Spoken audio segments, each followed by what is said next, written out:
I think we sometimes have the fear that in asserting our confidence and being powerful, we may alienate other people. And I think that boils down to really interpersonal communication, person to person. Watch the reaction of the other person, and also be conscious of your intentions going in. If you're intending going in to help another person or improve a situation, I think that's where you start, and then observe and make sure that you're talking with the other person or asking for feedback, and then judge the actions of the person, the feedback you're getting verbally, nonverbal, make adjustments as you need to. And again, I think I go back to the intentionality of it. What is your intention going in? Make sure that you check in with that periodically to make sure that the things that you're saying, doing, and actions you're taking are things that you think will move forward that goal of what your intention was at the beginning. And so make sure you start by knowing what you want to achieve. People in my career who helped me really think about taking on leadership roles, I started off in public accounting at the time it was the Big Six. And there were people in that particular role who were wonderful, who saw in me and told me, you should do these things, even when I didn't think I was ready for them. So I would say some of the partners and managers I worked for at that time. And then later on in my career in the nonprofit world, on the private side, working in nonprofits, some of the leaders in those organizations, just the way that they led, and the way that they conveyed their thoughts and their actions and how they interacted with staff and with donors, and with our board even.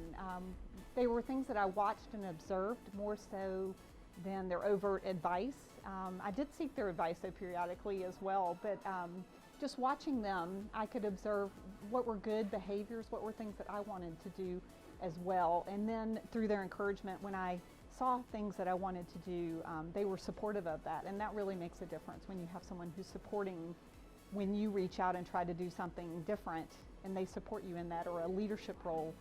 That support makes all the difference. So in 2014 I had been thinking for a while actually that I felt like I needed to challenge myself, and in 2014 I actually stepped down from my role as VP and CFO at Monticello and started my own CPA firm, intentionally to specialize in small businesses and nonprofits. And it was a big change. It was a scary change. I said at the time, and I can still even feel it now, it was scary and exciting at the same time. And so you have to let the excitement carry you through some of the scary parts of it. But I knew resources that were around me from the Virginia Society of CPAs, the AICPA, and had done my research, and it was really just one of those times in my life. I actually told my husband at the time, I said, I feel like I am old enough to know what I'm doing and what I'm getting myself into, and I'm young enough to still have the energy to make it happen. So if I don't do it now, I don't want to live my life and regret that I never tried it. So that was how it started, and so far it's still going, so it's been really great. One of the most satisfying leadership roles I've had, I would say, I served on the Virginia Society of CPAs board, and I saw some of my colleagues today that I served with, and I actually, now that I've been off the board, I realized just how much of a profound impact it had and how many opportunities there were. The group of people that I worked with on the board were just really high caliber, and I served at a time that I was making changes professionally, and it was great to just have their advice. Not only were we working on issues for the Virginia Society of CPAs, but it was good to have their counsel personally in my own business as well. When you're thinking about making a big change or taking on a big challenge, I think, and I've heard this before and we heard it again today in some forms of, you're never going to have 100% information.